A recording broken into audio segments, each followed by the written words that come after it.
MLC notification 5న notification విడుదల చేయనున్న ప్రభుత్వం అదే రోజు నుంచి దరఖాస్తుల స్వీకరణ 12 సంవత్సరాల క్రితం తొలగించిన అప్రెంటిస్షిప్ విధానం మళ్లీ తెరపైకి.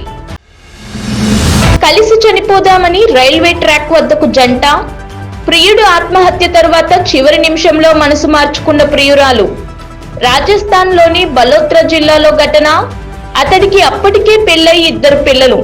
మరో యువతితో ఏడాదిగా రిలేషన్షిప్. కలిసి జీవించే అవకాశం లేకపోవడంతో ఆత్మహత్య చేసుకోవాలని నిర్ణయం. ఆమెను అరెస్ట్ చేయాలంటూ బాధిత కుటుంబం ధర్నా. విశాఖ జిల్లాలో తహసీల్దార్ దారుణ హత్య. చిన్నగదిలి రూరల్ తహసీల్దార్ గా పనిచేస్తున్న రామయ్య కోమదిలోని ఆయన నివసించే అపార్ట్మెంట్ వద్దే దారుణం. ఇనుప రాడుతో తలపై మోది పరారైన దుండగులు. ఆసుపత్రిలో చికిత్స పొందుతూ మృతి. వచ్చే వారం నుంచి రీటైల్ మార్కెట్లో 29 రూపాయలకే భారత్ రైస్. సబ్సిడీతో కూడిన బియ్యంను రీటైల్ మార్కెట్లో అందుబాటులోకి తీసుకొస్తామన్న కేంద్రం. నాఫెడ్, ఎన్సీసీఎఫ్ రీటైల్ చైన్ కేంద్రీయ బండార్ ద్వారా అందుబాటులోకి బియ్యం. భారత్ రైస్ 5 కిలోలు 10 కిలోల ప్యాకెట్స్ అందుబాటులో ఉంటాయన్న సంజీవ్ చోప్రా. తమిళనాడు ప్రజలకు క్షమాపణలు తెలిపిన యువ హీరోయిన్. ఇటీవల లాల్ సలాం ప్రీ రిలీజ్ ఈవెంట్.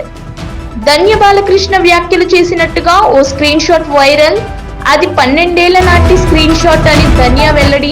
అందులోని వ్యాఖ్యలు తనవి కావని స్పష్టీకరణ. రేవంత్ రెడ్డి ప్రకటనపై క్రెడిట్ చోరీ అంటూ కేటీఆర్ ట్వీట్. 15 రోజుల్లో 15,000 మంది కానిస్టేబుల్ను నియమించుకుంటామన్న రేవంత్ రెడ్డి. కాంగ్రెస్ కు క్రెడిట్ చోరీ ఇదే మొదటిది కాదు, ఇదే చివరిది కాదని కేటీఆర్ విమర్శ. 15,000 కానిస్టేబుళ్లు రిక్రూట్మెంట్ తమ హయాంలోనే జరిగిందని వెల్లడి. వైసీపీ 6వ జాబితా విడుదల.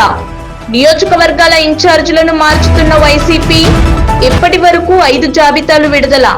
నేడు 6వ జాబితా విడుదల చేసిన మంత్రి మెరుగు నాగార్జున, సజ్జల.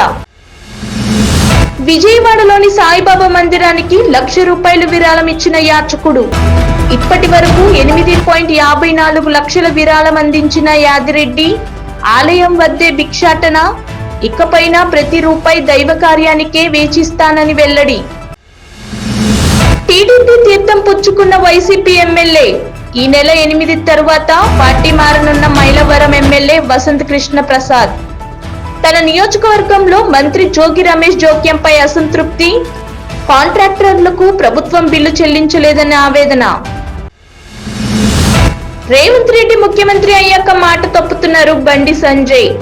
1 ఫిబ్రవరి 2024న గ్రూప్ 1 నియామకాలు చేపడతామని కాంగ్రెస్ చెప్పిందన్న బండి సంజయ్.